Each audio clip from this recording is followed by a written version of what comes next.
Assalamualaikum warahmatullahi wabarakatuh. Selamat datang di channel Pak Khalid.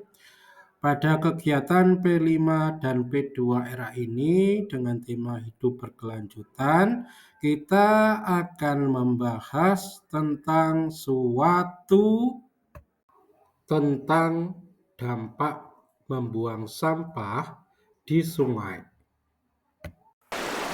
Sungai adalah faktor penting dalam ekosistem karena sungai menjadi sumber kehidupan bagi segala jenis tumbuhan, hewan, dan juga bagi manusia. Masyarakat sekitar memanfaatkan sungai untuk kehidupan sehari-hari seperti mandi, minum, menyiram tanaman, perikanan, dan ternak. Namun, praktik membuang sampah sembarangan telah mengubah menjadi sumber masalah yang serius. Berikut adalah beberapa dampak negatif dari membuang sampah sembarangan. 1. Polusi air. Sampah yang terbuang ke sungai mencemari air, merusak kualitas air, dan mengganggu ekosistem sungai. Hal ini mengancam kehidupan organisme air dan berdampak buruk pada kesehatan manusia yang mengandalkan sungai sebagai sumber air minum. 2. Berkurangnya air bersih. Sampah yang mengendap di sungai dapat menyumbat aliran air, menyebabkan banjir lokal dan mengurangi pasokan air bersih. Hal ini berdampak pada kehidupan sehari-hari masyarakat yang bergantung pada sungai. Dampak yang ketiga yaitu sebagai sumber penyakit. Sungai yang tercemar oleh sampah menjadi tempat berkembang biaknya bakteri dan patogen penyakit. Hal ini meningkatkan resiko penyakit seperti diare, kolera, dan infeksi pada kulit seperti gatal-gatal dan lain sebagainya. Dampak yang selanjutnya yaitu lingkungan kumuh.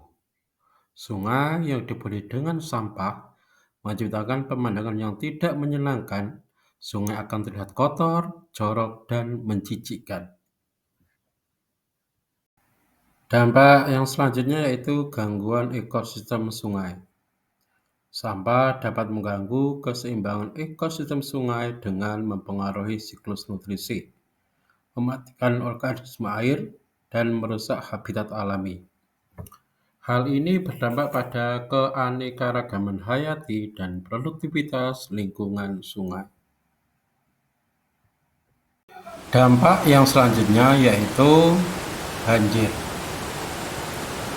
Sampah bisa menyebabkan banjir karena sampah yang menumpuk pada jembatan, selokan yang menjadikan aliran air bersumbat, atau bisa disebut juga dengan penyumbatan pada selokan dan jembatan. Dan jika hujan turun, air akan meluap ke pemukiman karena sungai atau selokan yang seharusnya menjadi jalur air tidak bisa dialiri air yang mengakibatkan air meluap ke daratan, mengakibatkan daratan menjadi banjir. Mungkin kalian bisa melihat di video itu bagaimana mengerikannya banjir itu ya. Dengan memahami dampak negatif yang ditimbulkan oleh membuang sampah ke sungai, penting bagi kita semua untuk bertindak secara bertanggung jawab dan memperlakukan sungai sebagai aset yang berharga yang harus dilestarikan dan dijaga kebersihannya. Langkah-langkah seperti pengelolaan sampah yang baik, kampanye kesadaran lingkungan, dan partisipasi aktif dalam program pembersihan sungai merupakan langkah penting dalam melindungi sungai dan menjaga kesehatan lingkungan bagi generasi mendatang.